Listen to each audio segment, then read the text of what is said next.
Welcome. Hey, to the Carl thing!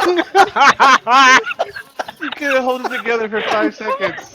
The sound wasn't even done. It just cracked up. Oh, that's good. We're That's gonna have to perfect start though. over. I love how we promised that we weren't going to laugh. Like Yeah, I'll do my best this time, I swear.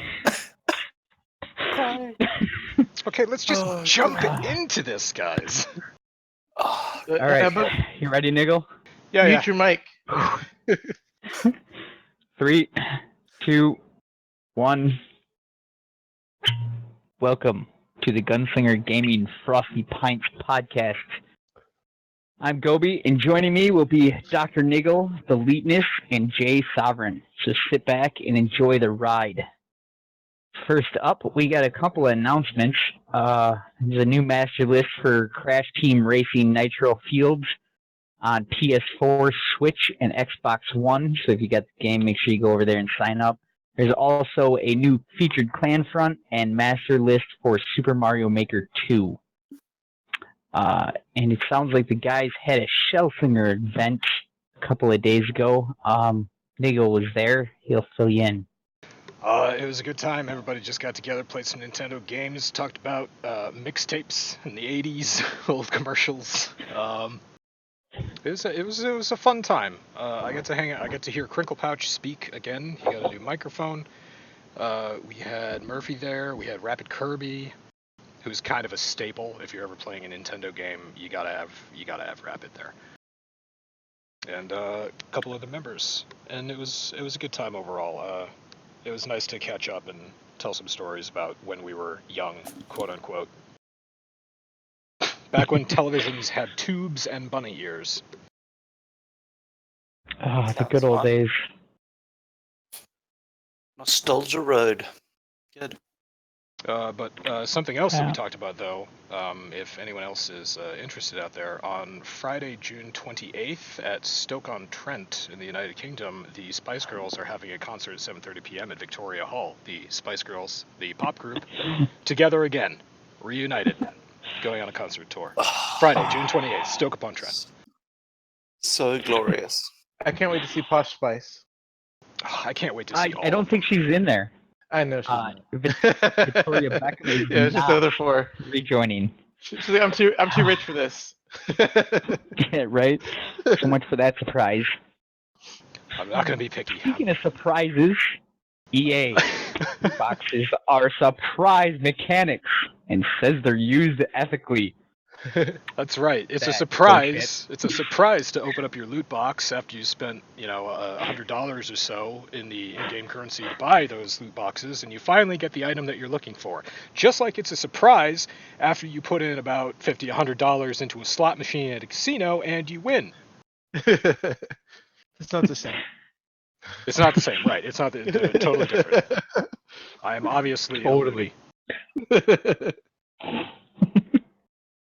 Yeah. So Yeah. Electronic Arts was the one who insisted that loot boxes are surprise mechanics, and they're arguing this in front of the UK Parliament this week. Yeah, this week was the UK Parliament, because Europe has sort of been on top of this whole thing with loot boxes, saying that they are basically the equivalent to gambling, which I personally agree with, and they are citing studies and things saying that loot boxes and all this is addictive. There's a pattern of behavior which constitutes addiction. But even putting all that aside, the mechanic itself, to me, you pay money for a chance to get something. Yeah. You pay money for a chance to win something. There's such a fine line there that I just think it's gambling. Yeah, I agree. Oh, there we go. Yeah. Good talk.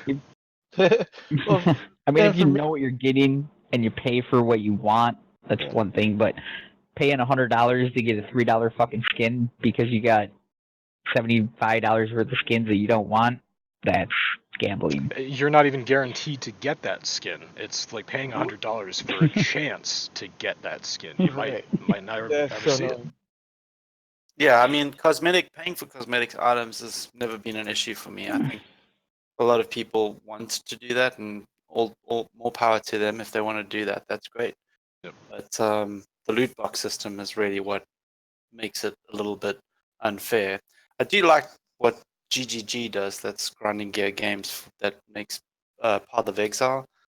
They do a similar type of loot box where every league they'll release a loot box that you can purchase for whatever, some in-game currency. You have to obviously pay money for that in-game currency. But at the end of the league, they release that and you can purchase the entire, or any item that was in that loot box. So that's kind of a way that you're taking the chance. So you still have that chance mechanic, which kind of sucks. But you do still have, if you want to purchase that skin or whatever, you could wait till the end of the league. I don't know, but it's a completely free-to-play game. So again, it's like one of those things. I feel the same way about Warframe that does a similar thing. There's a lot of stuff in that game. Actually, most of the cosmetic items in that game as well, you can just get for free. It's not a problem. But if you want to put some money down to support the developer or something like that, then you can buy cosmetic stuff. Or what I like about Warframe is that they not only do they have it to where you can buy things, but you can also trade. Like they have a community within the game where you can go grind and get things of value to other people, and they can pay you money, so then you can therefore or platinum, you can therefore go out and get it yourself. So I do like that they have that option. So it's like, yes, you can just be a whale and dump money into it, but if you don't want to, there's other ways of getting this in-game currency without actually having to put in real world cash. Oh, nice. Yeah, and I was actually stoked. I posted some links in Saloon a while back, but Gears 5, which comes out in September, and is not Gears of War Ultimate Edition, they have completely removed loot boxes and are making you earn like your stuff, and you'll be able to buy stuff, but it's exactly what you're buying, and you're paying a set amount for it, which is good. It's kind of a throwback to the way it was back in Gears 3, which I really liked. And I mean, they put out some cool skins, but you paid for the skins that you wanted. It was like $3 for a skin or some shit like that. I got no problem paying $3 for a skin if it's the one I want. I'm not paying $100 for a damn skin. And I might be old school, but I always like the clear path progression in games. Like if you want this, then you have to go do that, or you have to, to your point, I just paid $3 for the exact thing I wanted. And I felt like was seeing a good handful of developers at E3, kind of saying similar things that go harkening back to that time and getting away from the loot box thing. So I'm excited to see if that's going to be the new normal again. Let's hope so. Yeah, because, I mean, I miss the days when you paid a single price and got everything in the game. What? Remember that? The good old days I when do. you paid a price and you actually got a released game, not just like and early access. day one patch. It was finished. It was actually finished.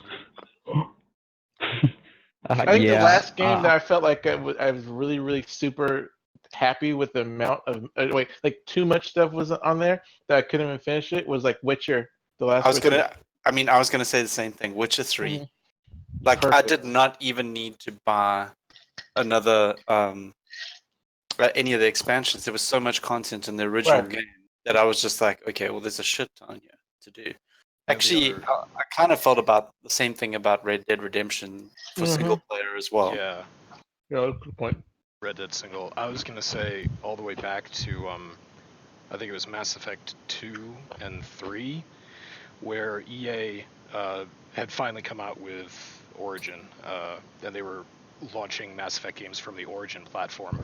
And what they did was in Mass Effect 2 and 3, when you gained an achievement, an in-game achievement, it gave you like points on your Ubisoft account, and after you had accumulated so many points, you could use those points to effectively buy DLC. And I remember doing that and thinking, wow, this is a fucking phenomenal system. Like all I have to do is play this game and rank up, achievement points, and then I can like buy more game content. But we haven't seen that since, so that obviously wasn't a very profitable endeavor. Right. But that's the problem. So this whole mechanic that I see here, this whole like it's a surprise, and we're talking about like go back to the original Division where you can buy some early on before patch 1.4. You could just buy cosmetic bundles through Steam. So you pay $5 and you get 4 complete outfits with hats, jackets, shirts, pants, shoes. The difference between that and this is that this nets the company way more money. Right. So Right. obviously they're fighting to defend this because it's not profitable when Gobi goes to the store and buys a $3 skin because he wants it, as opposed to sinking in, all this money to buy loot boxes. So they're obviously motivated by money. This is obviously gambling. They're obviously defending it because it's making them money. And unfortunately, I don't know if it's gonna stop. I don't know how good their lawyers are. I don't know how committed the UK government is to this. Well, the other thing is, I don't know where it is. I haven't paid attention, but there was a senator in the U.S. that proposed basically the same type of bill that the EU has. I don't know if it's got passed. I know at one point it had bipartisan support. So maybe if that ever passes both the House and the Senate, that might put a little more pressure on these big companies to get rid of loot boxes, because now they're going to be just as illegal in the U.S. as they are in Europe. So we can only hope, I guess. I guess I should say I'm not jumping on the whole loot box idea because, it's, the hot button topic or anything. I like the idea of loot boxes. I just don't like the idea of paying real money for currency so that I have to, buy a whole bunch of loot boxes to hopefully get something that I want.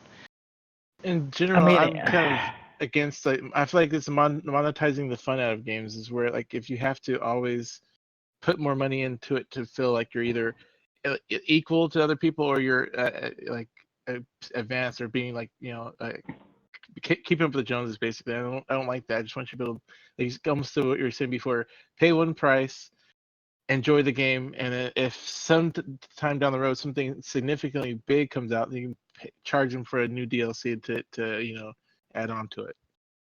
All right. In the meantime, if you want to keep loot boxes in the game, get rid of the whole real money option. Just make it. I keep on bringing up Division 1.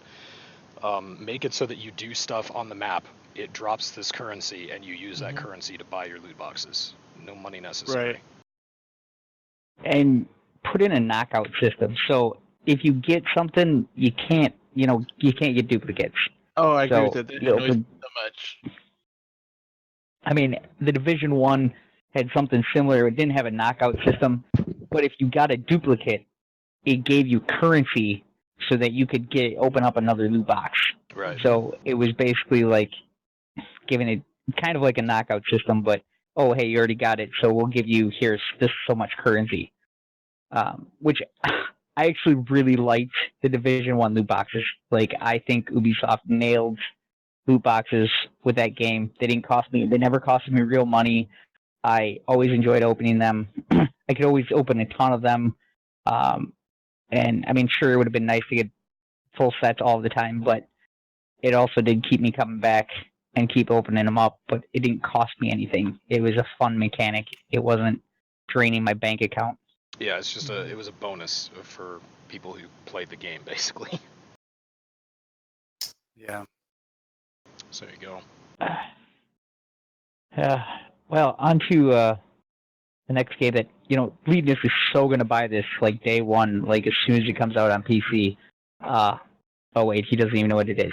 Halo, the Master Chief Collection.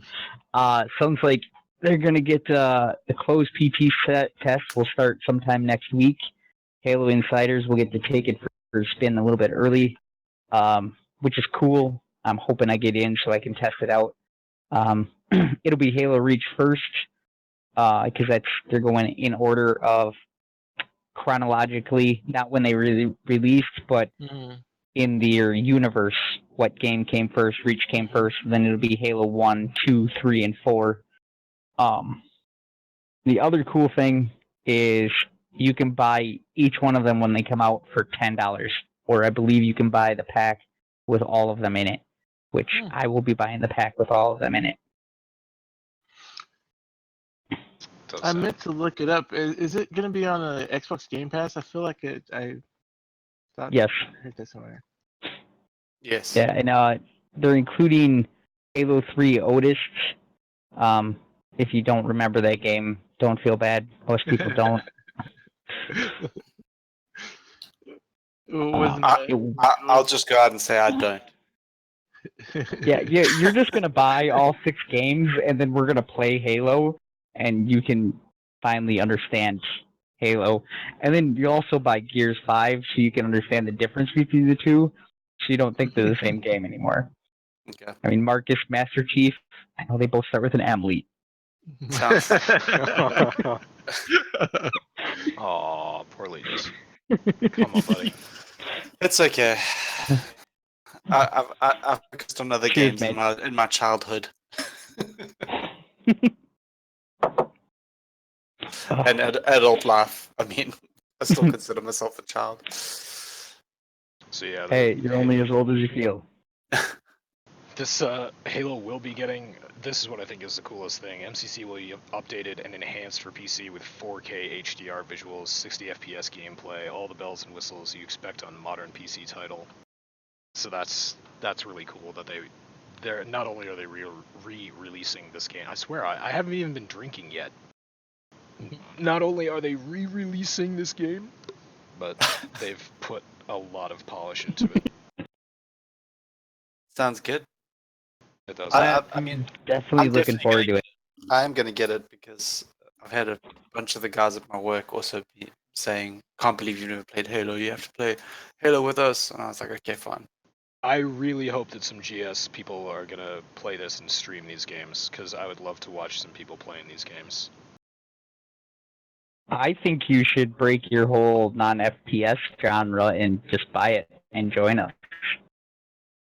I don't know about that. That sounds scary. I know, it's so scary, but you'll be okay, I promise. The grunts won't hurt you. They just run around like chicken shits. I haven't really played Halo since the first 3 came out, like when they were brand new. I just remember like the first game playing, having LAN parties with my friends, trying to get, all had brought our Xboxes and TVs in one person's house, and just had fun because that was a lot easier and less realistic than online multiplayer at the time. I think we had DSL at the time. Oh Hey, man. we still have DSL to this day, man. Oh, well, more power to you, I guess. Does it make it more challenging for you? I do what I can, man. I do what I can. What's your download speed again? Like 400 kilobytes? I'm just got upgraded, guys, to 12 megabyte download. Damn. I'm fucking screaming now, boys. No. And one megabyte upload. Yes. He doesn't Yeah. even have to wait for Pornhub to buffer.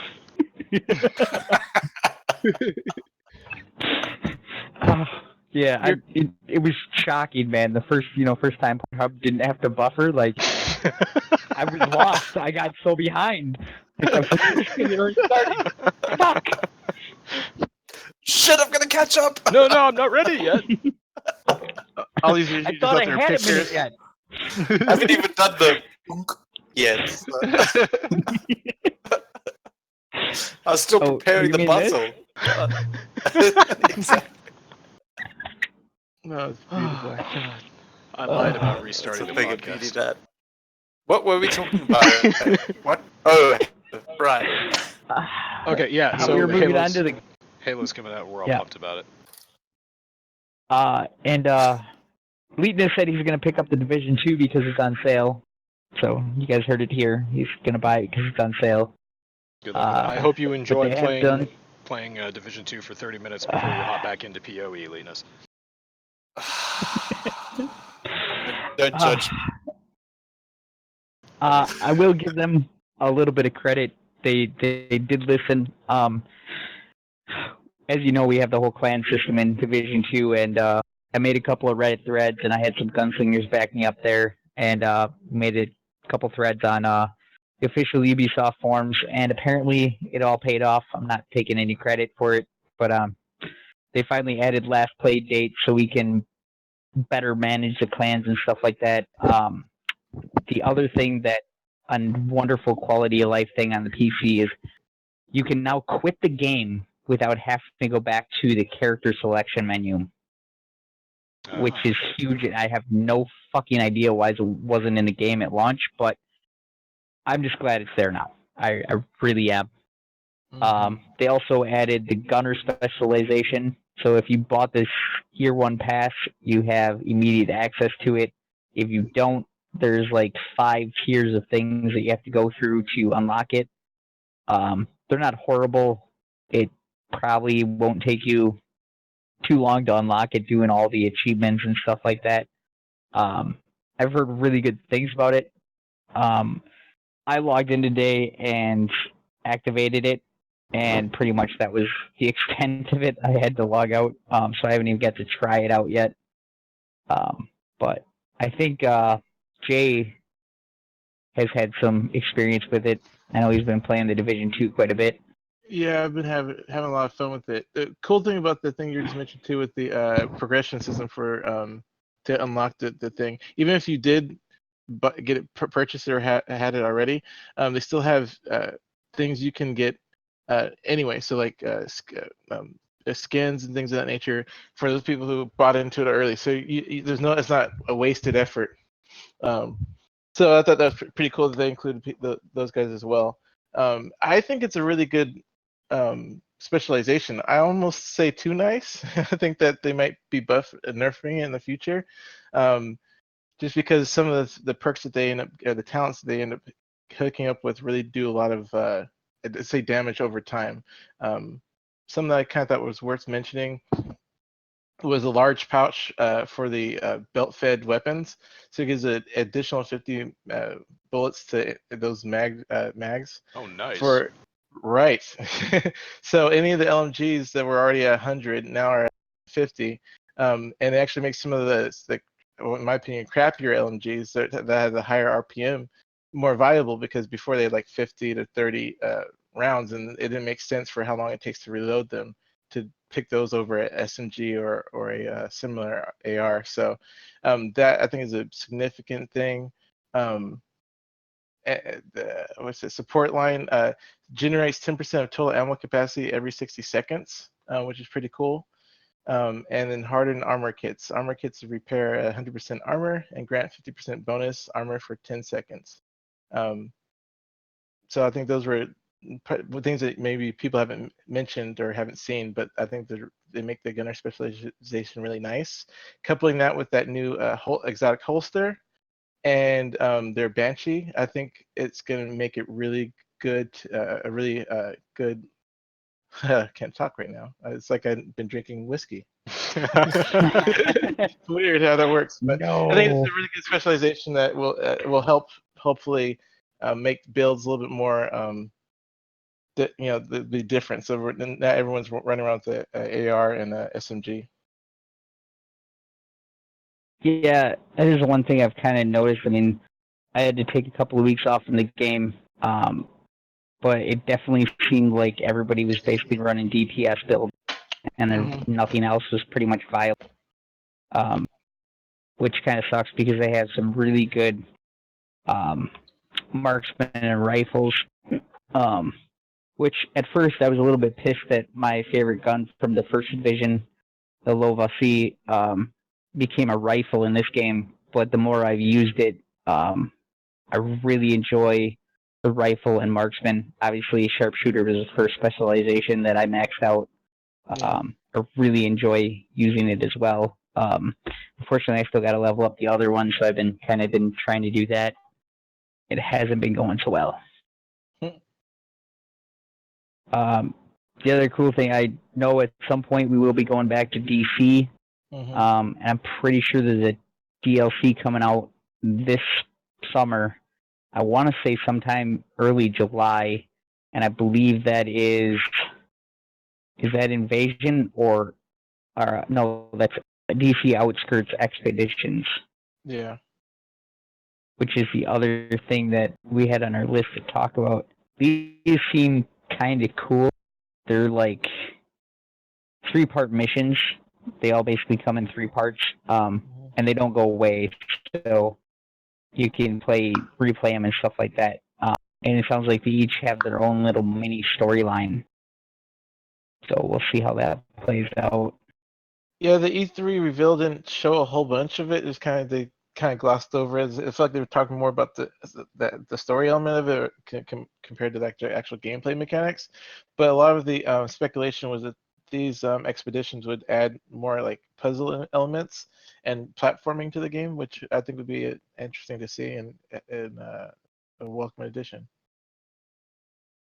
That does actually sound pretty cool. You're gonna kind of like a Tomb Raider type shit, like you're going into Raiding Tomb. Right. It would actually be pretty fun, and that might get Dr. Niggled by the game. Yeah, now you're talking about dungeon crawlers. Third-person dungeon crawling. That sounds like my kind of bag right there. Is there parkour in the game? That's what I thought. Yeah, it's very basic. Over the game. Yeah, you can slide over like hoods and stuff like that. But I wouldn't say you're gonna be jumping far. Yeah, I mean you can pull a Bouduke and hood slide. Badass. But yeah. What is the button that allows you to jump? There is no jumping. Yeah, that's what I thought. I mean, you could play so Dying Light 2 for that, but so hardcore again, you don't have to jump. Game. No, you know what? No joke. That's how I got around it in Division 1, is I just had a tank build, and I just stood there with a shield, letting people pour into me, being like, feels like rain. Well, so actually have a good build based off the gunner. So I'm trying to build it up now, but basically the two LMGs, I have two LMGs as my main guns, and then I have the Liberty exotic Desert Eagle as my main weapon. That's not really my main weapon, just my secondary weapon or whatever. With the holster, that new exotic holster, it has a perk which lets you reload every time you switch to your pistol. So you don't have to use your pistol, just switching to it will reload the rest of the guns. So I've coupled that with the shield. So I'll shred people with 300 bullets, and then when I'm empty, I'll just switch to my shield, which will automatically switch to my pistol, reloads, and I just unequip my shield and go back to killing people. It's fucking awesome. And it's gonna get nerfed. We won't say anything. Okay, no one's listening.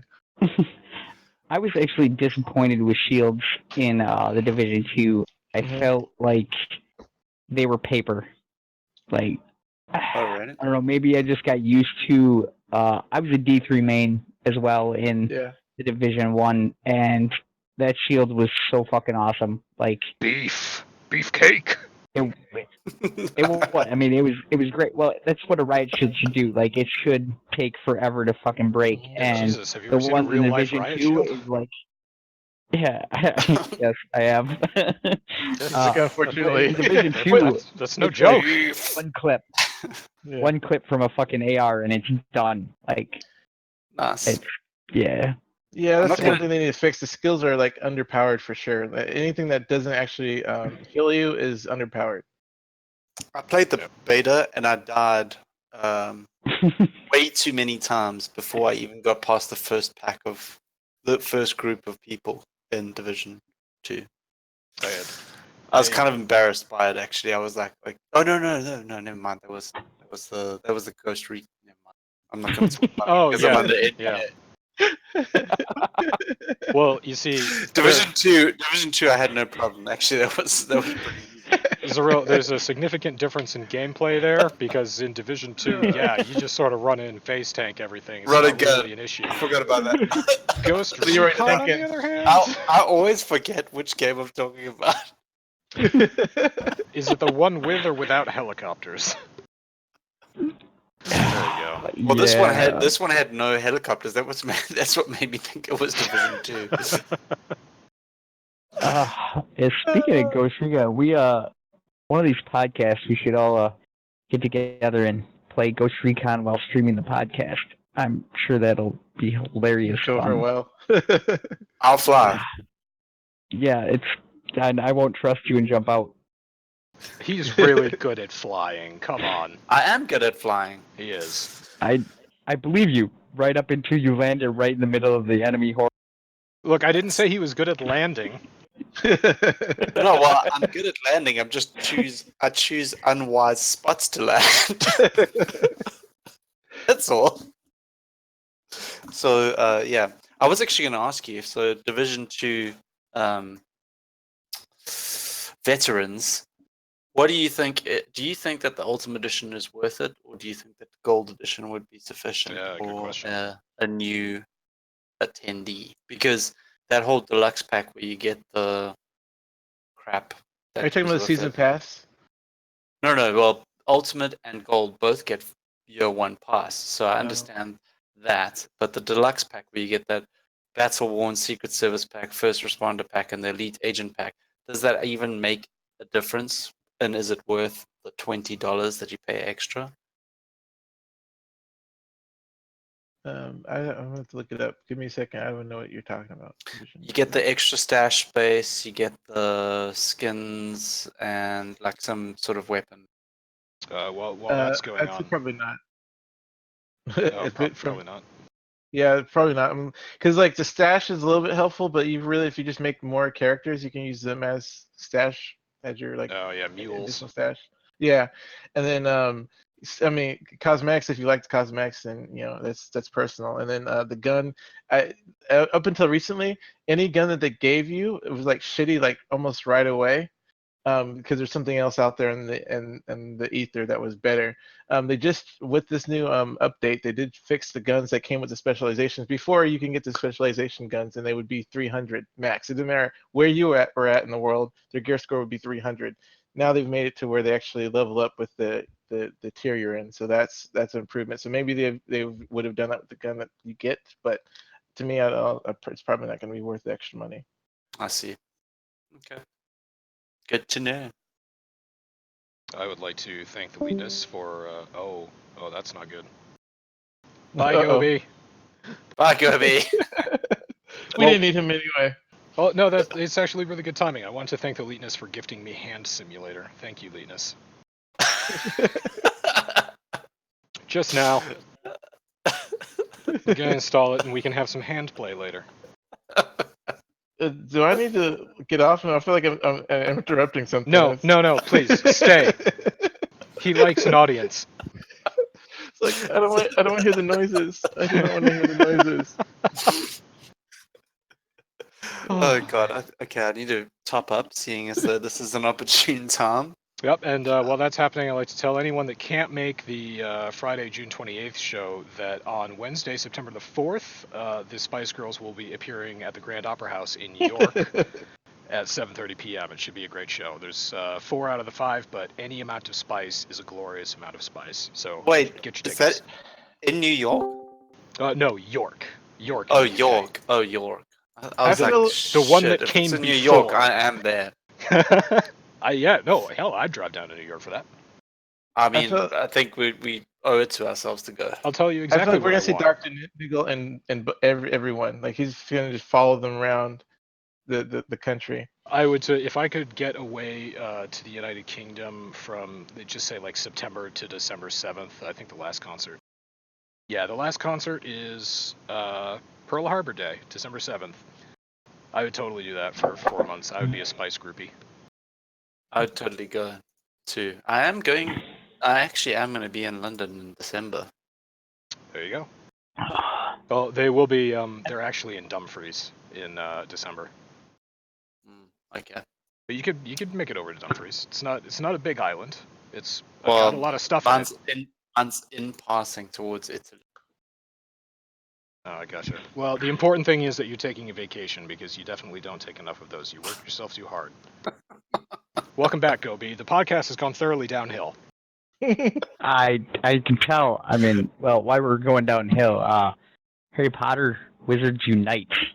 How dare you, sir? That looks like an awesome game. Finally, a clone of Pokemon Go that I'm actually willing to play. This actually, that's 100% accurate because I'm in the same boat as you. I can't really get into Pokemon Go. I downloaded this just to see what it was all about because Gobi forced me to, and because an older boy told you to. The older boy was being mean, and so I went ahead and downloaded it. The problem is I live in the middle of fucking nowhere, so nothing goes on. I just look at an empty map, so I can never get past level 1. Oh, Plus, then you have to leave your front door, and I'm like, oh, fuck, it's I've like done so much yard exercise. work. I've done so much yard work today. I'm like, no, not happening. So here's the coolest thing that I've come across so far in this article about the Harry Potter Wizards Unite. I'm not even that drunk. Inside structures, okay, you can go to locations from the Harry Potter world. So you can go to Borgin and Burke's in Nocturne Alley. You can go and you can like look around these places. You can collect things. You can gather rewards and everything. You can visit these locations. That actually like seems pretty cool to me. I did free Hagrid from a net. That's also what it's called when you take your penis out in public. Yes, I basically waved my wand at his netting, Free Hagrid. and I freed him. Yeah. He's gone. Got again. Kobe was like, okay, well, I'm done. I want since nothing of this. since we're talking about people's wands, I'm out of here.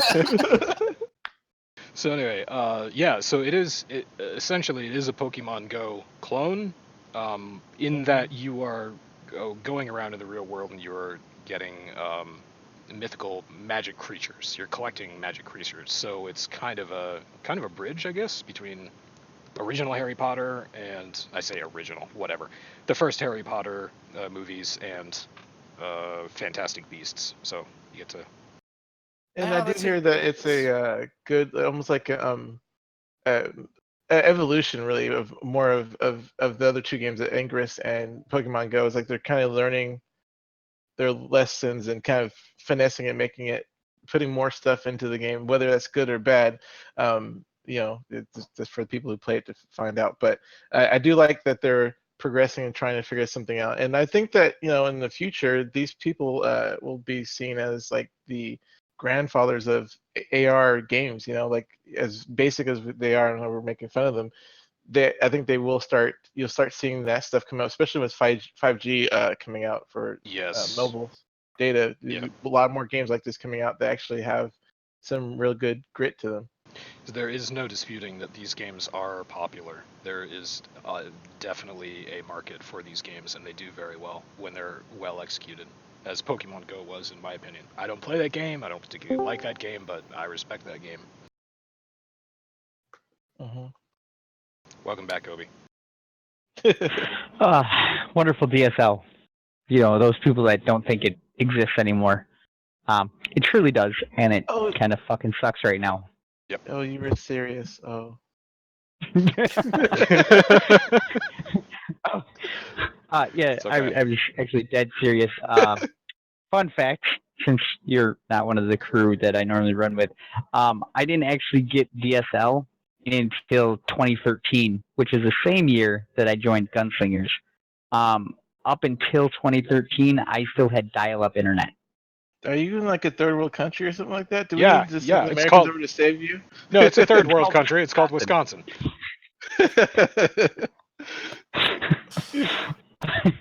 You should come to America. We've got all this wonderful, great technology. My parents actually don't even have internet at the current moment, and they can't get it either. They won't want to do. And they live in the U.S. I mean, they live in Wisconsin as well. So it's not just third world countries. There's actually third world countries that probably have better internet than I do. South Africa. Right? I've seen kids with bare feet in the Philippines that have probably better internet connection than you do. Yeah, on their phones. Yeah. I just actually, when we were talking about, that is true. We got damn good cheese up here. I switched to Bond. And there we go. So pick up. I switched to something I probably shouldn't have switched to. Good cheese is a good trade-off. I think you really appreciate it right now. I was about to say I'd really appreciate some cheese curds from Wisconsin. I mean, I'd eat a curd. For DSL? Would you you switch that? Would you get the cheese curd for DSL? Fuck that. Oh, no. I just got gigabit internet and it's like really good. Yeah, Right. I've got fiber. I don't know if I want to give it up. No, it's pretty. Even it's for pretty cheese sweet. curds, because Linus, you'd have one of them, and then you'd be like, "This is all that I want to eat forever." I'm done with cheese curds. I had poutine once, and that was pretty sweet. Yeah. We said very in rude Canada. things about that earlier. Poutine. Poutine. That's when the hand simulator came out. What did I get you again? Hand cup simulator. I can't remember. Just hand simulator. Very hands-on. Do you have a VR system or no? I don't have one that plugs into this computer. No, but I probably could get one. I know a guy across the street. I've got one you could borrow. You got a mail? No, I'm not giving you a mailing address, because as soon as I give you a mailing address, then the prank war starts going two ways, and I'm having way too much fun. 2 ways. He's like, It will be way better. So let's be honest. I mailed Leetness a baggie of about 100 tea bags. Just tea bags, no tea in them, just the bags. I got teabagged by mail. There he goes. Boy. Okay, well, I suppose I said I was going to fill up. I'm going to fill up now. Yep. Okay. Right So, back. while the Leetness is away, after the September 4th show, you can catch the Spice Girls in Norwich, the United Kingdom, at the Norwich Memorial Court on Friday, October 18th at 7:30 p.m. Get your spice in. And for those that speak the Queen's English, that's Norwich. Whatever. Go get more wine. Open another box or jug. Well, and now I can't even tell if you're joking, because I thought Gobi was joking about DSL. Now I'm like, maybe he really is into those Spice Girls. It's entirely possible. As soon as Leetness is getting more alcohol. Actually, I should probably have some more alcohol as well. Jay Sovereign, what are you drinking tonight? Unfortunately, just water. I wasn't as prepared as I should have been, and I think I needed some whiskey to get through this. That's fine. I just poured myself some vodka, but I was drinking Gatorade before this. I'm sure that'll work out well in my stomach. Oh yeah, it's a weird combination. It really is. So, Gobi, Leetness is coming back now. He's topping off. And you're back just in time for us to talk about how Steam is going to drop support for Ubuntu. Yeah, this is all because Ubuntu is actually dropping support for 32-bit compatibility. That's right. Canonical announced plans to drop 32-bit packages from libraries from Ubuntu 19.10, and these packages enable 32-bit software to run on 64-bit versions of Ubuntu. The problem, to add insult to injury, on top of this, if you used Wine to play or just use PC software on your Linux distro, then Wine isn't going to be able to work anymore either with 32-bit applications. So you're kind of shit out of luck if you use Ubuntu. The good news is OpenSUSE is to the rescue. It's kind of like the second big name for distros, and they are not dropping 32-bit compatibility. So hopefully Steam works out some kind of something with another distro. Maybe it'll be Debian, which Ubuntu is based upon Debian. So maybe they'll just go above Ubuntu and go straight to Debian and make it all work on Debian, and then eventually, I'm sure somebody down the road will put 32-bit back into Ubuntu, but they won't officially support it from the factory. It'll have to be an aftermarket third-party thing, which, if you know Linux, happens all the time. Just to expand on that, there is, as Gobi said, there is some hope. The Steam tweeted out Ubuntu 19.10 and future releases will not be officially supported by Steam or recommended to our users. We will evaluate ways to minimize breakage for existing users, but will also switch our focus to a different distribution currently to be determined. So it could be SUSE. Yeah, I mean, it could be SUSE. I guess Fedora is pretty good for gamers too. I was more of an OpenSUSE guy than a Fedora guy. But I did spend a lot of time on Ubuntu, well, technically Kubuntu, because I prefer the KDE desktop versus the Genome desktop. Sure. But I run an AMD system, and the card that I have, the R9 390X, does not play well with Linux. Never has. It still doesn't to this day. So until I buy a new graphics card that plays nice with Linux, I'm strictly a Windows 10 gamer.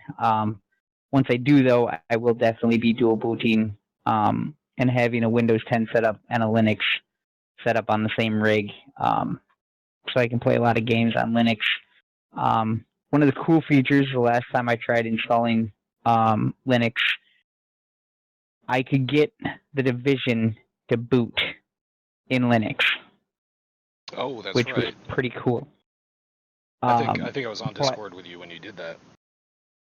Yeah, I mean, I couldn't really do anything with it due to my graphics card, but I did manage to get it to boot and Linux, which was a huge deal for me personally, because it's kind of a generational step forward for Linux. So hopefully, by the time I get a new graphics card, I'll be able to play a lot more games on Linux and spend more time on Linux.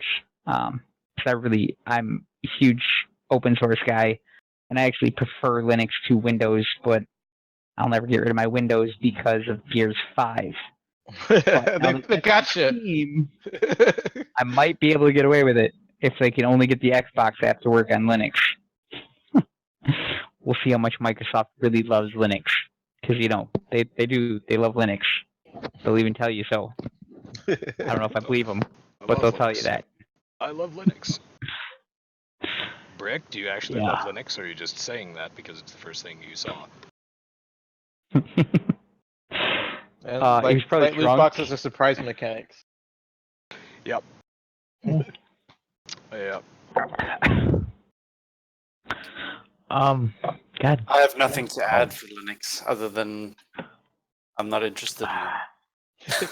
Yeah, I used it I played around with it like in the early 2000s, but I've never really seriously been. I did Red Hat, and then I was like, it's almost as good as Windows, but Windows is better. I'll just stay It's there. almost as good as Windows. I'll just stay at Windows. Thanks. I wish they made a product that was just a little bit better than this. What would it be called? Windows. Yeah, that would work. Yeah, that's completely up for debate, because I will definitely take Red Hat over Vista any day of the week. Oh, Christ, I would take Mac OS over Vista. Any version. Yeah, but XP was difficult to beat. XP was lightweight, it was efficient. And it stayed around for way too fucking long. It had some serious security problems. It did. Severe security problems, however, very easy to use. Yep. Very easy. I would say the hackers. XP and Windows 7 were kind of like Microsoft almost had a dual peak there, and I think they first peaked with XP, and then Windows 7 was definitely it was a very good OS. It was it was a polished and working version of Vista, and it brought everything that Vista brought to the table, but it actually did it so that it was usable and, workable. Yeah, Windows 7 was the evolution of XP. Yes. So it was and I mean, Windows 10 has been pretty stable for me. I've been on it since I think the beta first came. It's fast as fuck, too. Yeah, I mean, it's stable, it's fast. I haven't had any problems. Every single PC I put it on, it's been point, click, done. Like, they haven't had any issues.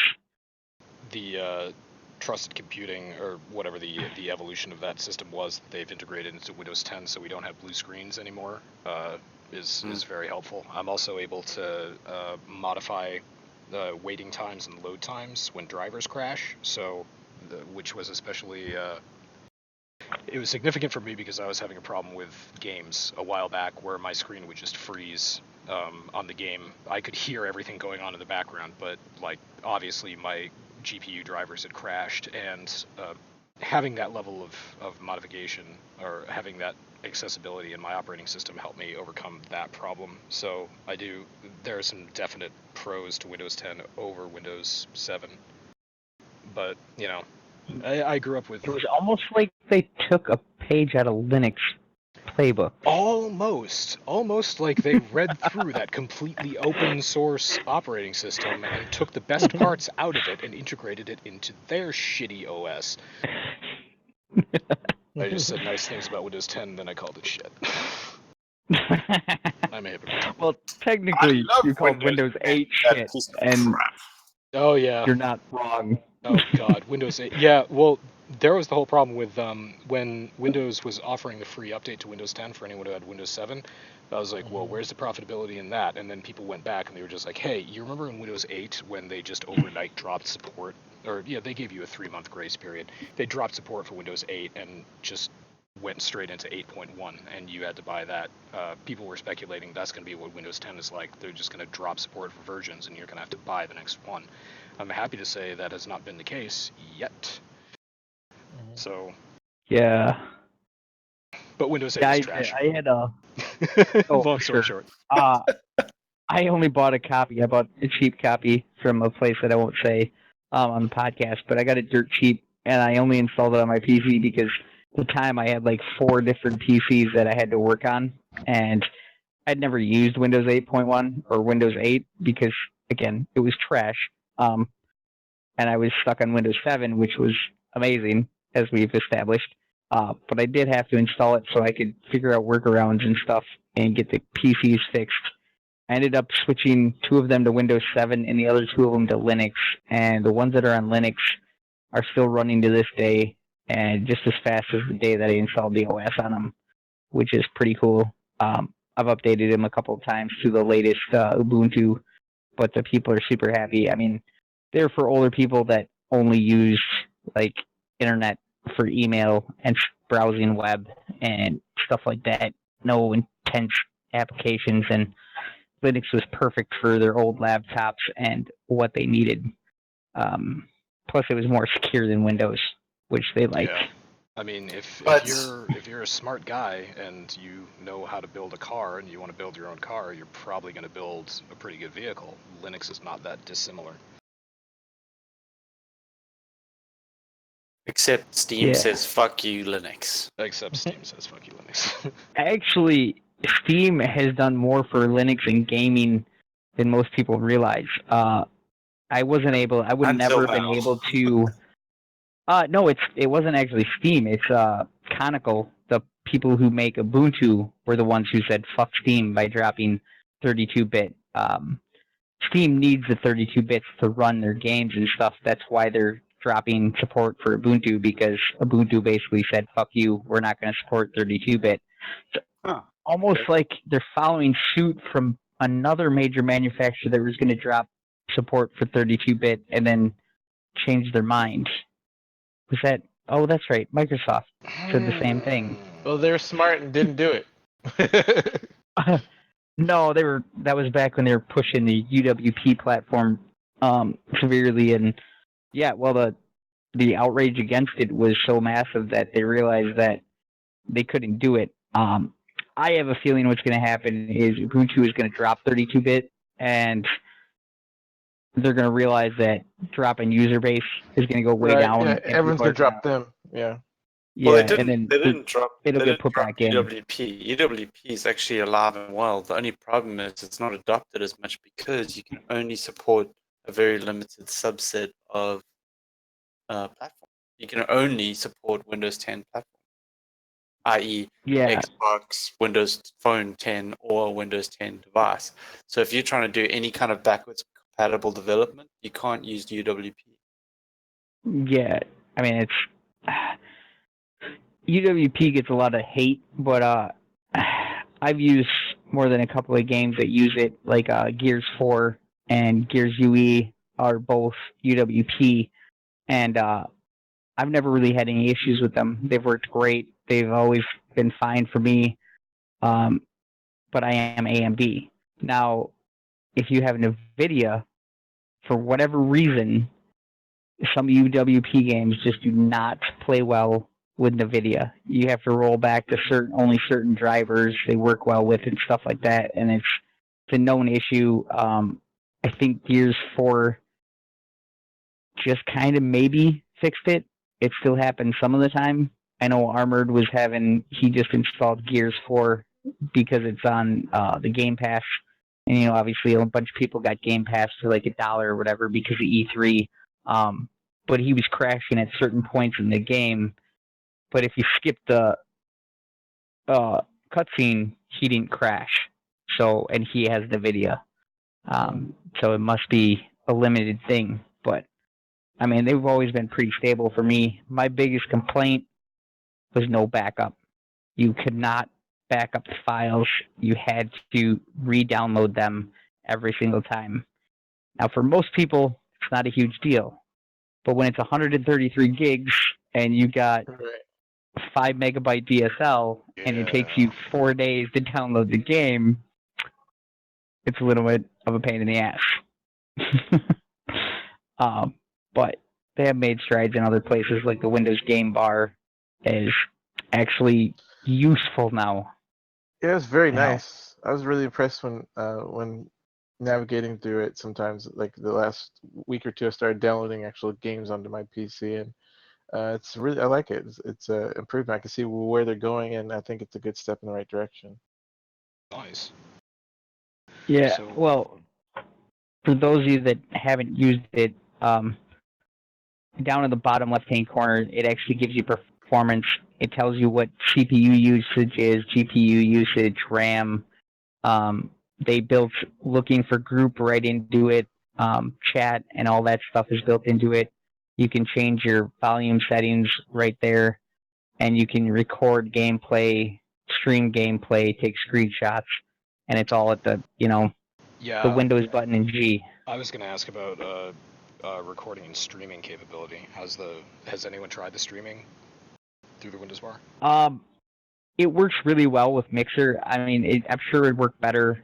It's not like OBS. It's more like Razer Cortex or XSplit Gamecaster. If you've ever used one of those, it's pretty much a point click. You don't do a whole lot of setup.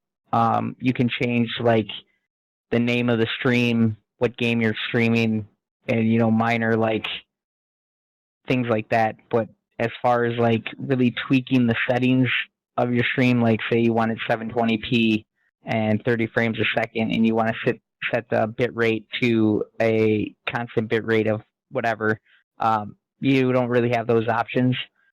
But it does stream really well to Mixer, which is also owned by Microsoft. I think you can stream to Twitch with it. Don't quote me on that. I haven't tried it. I only tried using Mixer. Of course, I don't stream because of my wonderful internet that you all have experienced tonight. Yeah. But the recording is actually really nice. It's high quality. It doesn't take up massive amounts of space. I will say it's still not on AMD Relive or NVIDIA Shadowplay level, but it's close. I mean, it's a very close second, and it's a very viable option. Plus, you can make clips and send them straight to the Xbox app, which will then post them on the Xbox, whatever. So you can make a clip and post it directly to the Gunslinger Gaming group that we have on Xbox. So I swear that we're not sponsored by Microsoft, but this does sound like a good non-intimidating way to introduce people to streaming. Yeah, sounds pretty neat. Yeah, I think they're doing it at the right time, and they kind of did it in the right way because they focused on the game bar, and now they're adding their games to Steam, and they're gonna start enabling like Gears 5 will be crossplay, so you can buy the game on Steam and it'll log into your Xbox account. You'll have to make an Xbox gamer tag, which even if you're on PC, is completely free. You can go into party chat for free. You can use all the Xbox Live services for free on PC. If you're on an Xbox, though, you have to buy Xbox Live, which is $60. But if you're on PC, you can play Gears 5 on Steam with people on Xbox. which will be pretty cool. Yeah, that's pretty cool. And they're kind of, I think this is going to be the year for crossplay, like kind of hit more mainstream. Obviously, Call of Duty Modern Warfare is going to be crossplay between all systems, which will be cool. Still not sure how it's going to work out, but I'm hoping it works out for the best to keep the whole cross-play ball rolling. Gears 5 will obviously be cross-play with the Xbox, which is great news. And I don't know. Hopefully we just have more cross-play games. Yeah, and we can talk about how much we love crossplay until the cows come home. But you can see the previous podcast for that. We talked about it last week. Yes, But yeah, we did. And it's awesome, and I hope that there is more crossplay. But before we move on to the roundtable, I just want to tell people that on Thursday, November 21st, in Liverpool, in the United Kingdom, the Spice Girls will be appearing at the Epstein Theater, 7:30 p.m. So November 21st, Liverpool, get your Spice on. Well, one more thing before we jump into the roundtable. People of the world. One of our leaders, Headshot Penguin, is giving away game. I believe his giveaway ends at the end of the month. Yes, June 30th. It's a free game. It doesn't matter. You get to pick the game. I believe you get to pick the system. So any gunslinger can enter. We will be announcing the winner on next week's podcast because it'll be after that ends. Also, this year is 12 years of Gunslinger Gaming, which is pretty cool. I've been around for, I think, 5 of them. No, 6. Yeah, 6 of them. So it's been a great ride for sure. I met a lot of great people. And speaking of that, our roundtable this week, what game brought you to Gunslingers? Jay, since you were the guest, what is it? Well, I was actually talking about this in the chat the other day. It was Killzone Shadowfall. I don't remember how I got connected with the group, but that was the game. It was Frosty Pints every Thursday night. I had a great rotation of guys that would play. It was about 60 people in the in-game clan, but I would say I consistently played with about 15 or so of them. It was and still is the best time I've ever had with playing with people online. I was a scrub. I only had like 8.3 KD ratio, but it didn't matter. We just had a good time. It was just jokes and drinks all around. Some guys want to give some shout outs to GS Smoke, Burnt Me, Flying Blind, Done Deal, Infected Wookie, T Supra, Hard GT, Hard Target, sorry, Silas, Whip, Pyro, Nick Murphy, he was there too, Heavy, and Snowman. They were all guys who were great. Some of these guys are still here. I don't know if all of them are still part of the group, but they made it worthwhile and made me still be here today. That's awesome. Really cool. I know some of those guys. I know Silas and Heavy. Mm-hmm. Yep, definitely heard some staples in the GS group there. For sure. Yeah, for sure. What about you, Leet? Me, 2012. This is actually pretty interesting because of the timing. 2012 is when I joined, and I joined for Diablo 3. So the thing that got me here was Diablo fans. So I found Gunslingers through Diablo fans' post that McMurphy had posted there. And when I came... Now, well, the interesting part about that is, okay, so yeah, played Diablo 3, ended up becoming the Diablo 3 leader for the GS front. And then Diablo fans was what brought me here. Diablo fans recently had shut down. I don't know if you heard about this, Dr. Niggle, because Dr. Niggle was in that group with me quite a lot. You will know all about Dr. Diablo fans. They shut down, and they just got bought back out, and they're going to be coming back in again. So they made this big post saying that they're going to be, that's at the end of Diablo fans, but they're coming back. Just an FYI. But yeah, they were the ones that brought. Yeah, they're the ones that brought me here, and yeah, I've been in GS since 2012.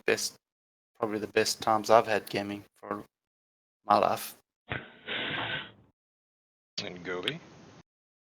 Mine was actually a game that we never ever supported. Arma 3.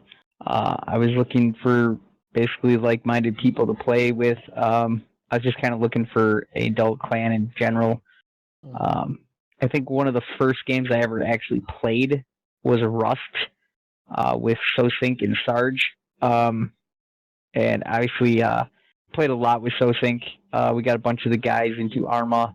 I ran a server for a long time, and I built missions and stuff, and then the guys would come and we'd all have a great time playing. And then obviously, it was shortly after that I got to be a leader. And then Warframe was the other kind of game that I had started playing way back in the beta, and I pushed for the clan to get started way back in 2013, back when Wiki was still a leader in the round. I actually haven't heard from him in years now.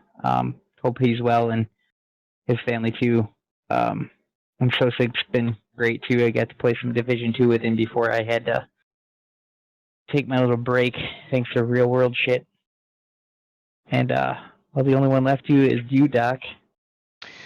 Well, Leetness already said the game that got me to Gunslingers is Diablo 3, but I'm going to have to go one up on him here. So, yeah, I think I had a profile on some backwater Diablo site where you just, it read your game stats and gave you an impressive profile page, and I was like, that looks really neat. And then I got to looking around on this site, and I believe that Murphy had posted not only on Diablo fans, but also on this little tiny corner of the internet, and I was like, it's an adult community, okay, so I'm going to be playing with adults, I'm cool with that, and I joined up and started playing. I think the first person that I played Diablo 3 with in GS was the Leetness, and this was back when GS had a vent, not Discord, a vent server. And neither of us were ever on that vent server. We just communicated through chat. And the one time when I realized that I was playing with someone who wasn't like an overly serious adult, he asked me, you want to try a hardcore character? And I quoted one of the NPCs in the game and said, "Tried the hardcore life, didn't care for it. Too much dying one time, not enough profit." And Lee just laughed. He exploded in chat, and that's when it hit me that there are actually some cool people in Gunslingers. And then eventually we moved on to Vent, and we started talking. And then he introduced me to Spirit and Steel and Sidaxis and Fool.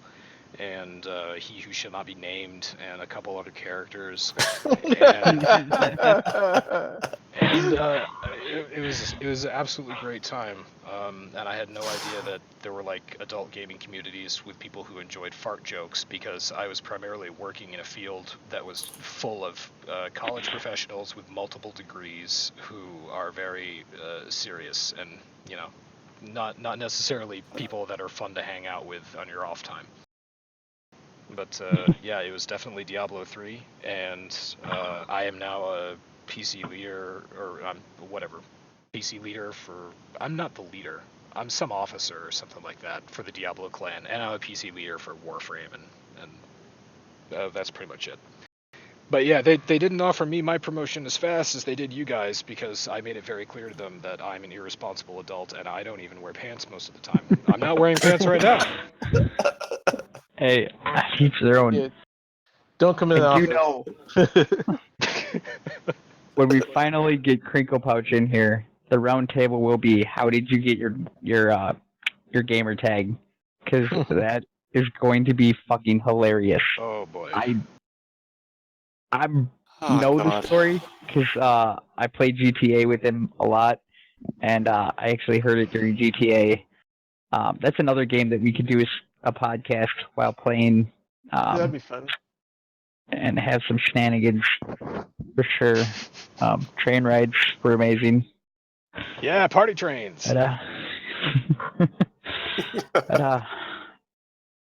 Niggle's so rich in that game. Yeah. He's like my sugar daddy whenever I go. That's why I wear it. I wear hot pants and Leetness has the most flamboyant character in GTA that I've ever seen. Yes. I There wear are some lemon wonderful print hot characters. pants and some vest. Your personality is just all out Yeah, I think it's official. We're definitely gonna have to do a podcast with GTA. Oh god, I've got to We can do- install we that can- again. That's like 7,000 gigabytes. there. Yeah, it really is. Oh my! No, it's not. It's like 50 tops. No, 50 times 100. All right. excuse You me. know what? Wait, no, we can I'm settle gonna. this right. I'll call you on your bullshit right now. Goddamn now. Gobi, start downloading it now, and in a month or so, when it's done, we can play it. It's I already have. It's installed, it's man. 85,190 megabytes. It's almost 85 gigs.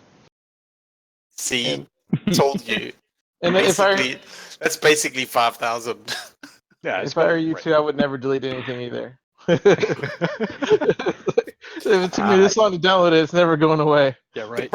The problem with download, I'm in the same boat, so I don't want to download and then delete games because then I've got to fucking download it again the next time I want to play it. But then you get all these updates, so then I have like my update window with 15 games that are downloaded. You don't play, but you don't play. But I don't play. I have a. This is so bad. Is I have a SSD in my PC just for Gears of War games. That's it. Damn. The only thing on that SSD is Gears of War 4 and Gears of War Ultimate, and I'm gonna have to buy a bigger one when Gears 5 comes out. Yeah, I think I need to buy another SSD actually. Got two, and now I think I probably need a third. A bigger one. Yeah. One always needs a bigger SSD. And on that note, I want to thank you guys all again for joining us. Hopefully, y'all enjoyed the podcast. I'd like to thank Jay. It was alright. For joining us tonight. It was great to have you. Thanks. It was great. And we'll catch you guys next week. Peace. Adios. Bye.